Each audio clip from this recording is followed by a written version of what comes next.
पिछले कुछ दिनों में एक बार फिर आपातकाल के दौरान किए गए संवैधानिक संशोधनों पर पुनर्विचार की बहस तेज हुई है।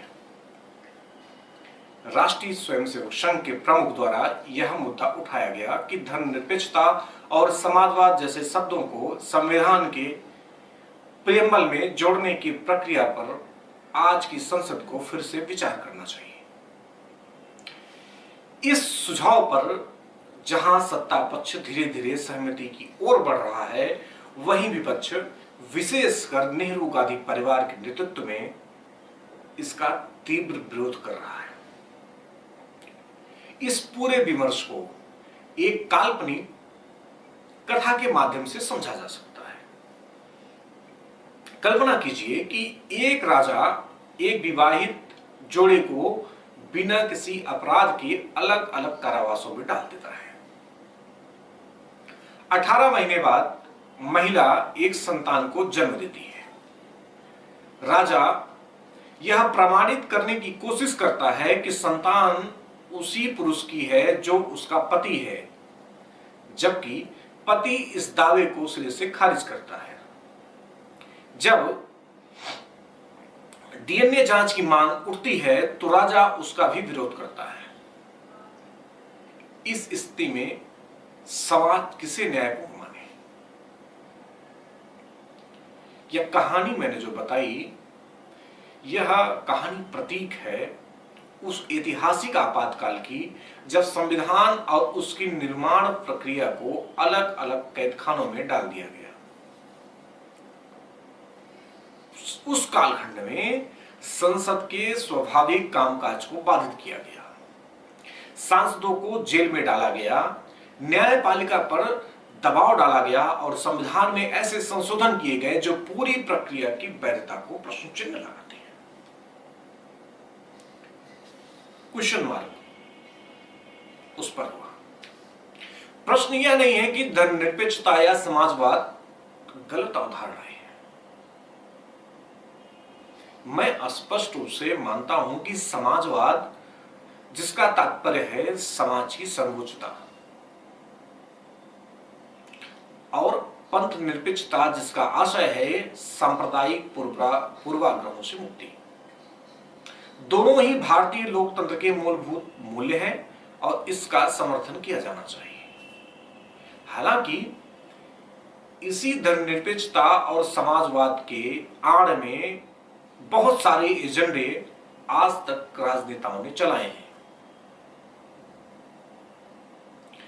इसकी वास्तविक परिभाषा को कभी भी मानने वालों ने ना अपनाया ना दूसरे को बताया। प्रश्न यह आवश्यक है कि क्या आपातकाल के दौर में किए गए संशोधन, विशेषकर जब संवैधानिक प्रक्रिया का पालन नहीं हुआ, लोकतांत्रिक दृष्टि से वैध माने जा सकते हैं या नहीं? क्या डॉक्टर अंबेडकर की स्वीकृति उस प्रक्रिया में न होने के बावजूद उनके नाम पर इन संशोधनों को वैधता दी जा सकती है? क्योंकि उस समय तो डॉक्टर अंबेडकर नहीं थे। और प्रियम्बल में जो बदलाव किया गया वो सबकी स्वीकृति से नहीं किया गया, बल्कि सबको कैद खाने में रख करके उसको डाल दिया गया। इसलिए यदि आज यह मांग उठ रही है कि आपातकाल के समय किए गए संशोधनों पर संसद में पुनर्विचार हो, तो इसे अंबेडकर विरोधी या संविधान विरोधी नहीं कहा जाना चाहिए। कुछ लोग इसे कह रहे हैं कि अगर प्रियम्बल से यह हटता है तो यह संविधान विरोधी होगा, अंबेडकर विरोधी होगा, बल्कि यह एक स्वस्थ लोकतंत्र की स्वाभाविक प्रक्रिया है जहां इतिहास की गलतियों को सुधारा जा सके। अगर कुछ लोग या भारत के लोग इसके सुधार के लिए आवाज उठाते हैं तो गलत कुछ भी नहीं है। मैं स्पष्ट करना चाहता हूं कि मैं संविधान से समाजवाद और धर्मनिरपेक्षता शब्दों को हटाने के पक्ष में नहीं हूं, परंतु यह भी मानता हूं कि इन दो शब्दों को जोड़ने की जिस प्रक्रिया को अपनाया गया वह पूरी तरह से अलोकतांत्रिक थी, तानाशाही प्रक्रिया थी साथियों। अतः आज की संसद को इन संशोधनों पर नए सिरे से विचार करना चाहिए और यदि आवश्यक हो तो जनमत संग्रह या व्यापक जन सुनवाई के माध्यम से इस पर जनमत लिया जाना चाहिए। जहां तक इस विषय पर राजनीतिक नेताओं की राय का प्रश्न है तो कुछ वरिष्ठ नेताओं द्वारा व्यक्त विचार अभी तक जो आए हैं वो संतुलित प्रतीत नहीं होते। मेरा सुझाव है कि इस अत्यंत संवेदनशील मुद्दे पर किसी भी पक्ष को जल्दबाजी में टिप्पणी करने से बचना चाहिए।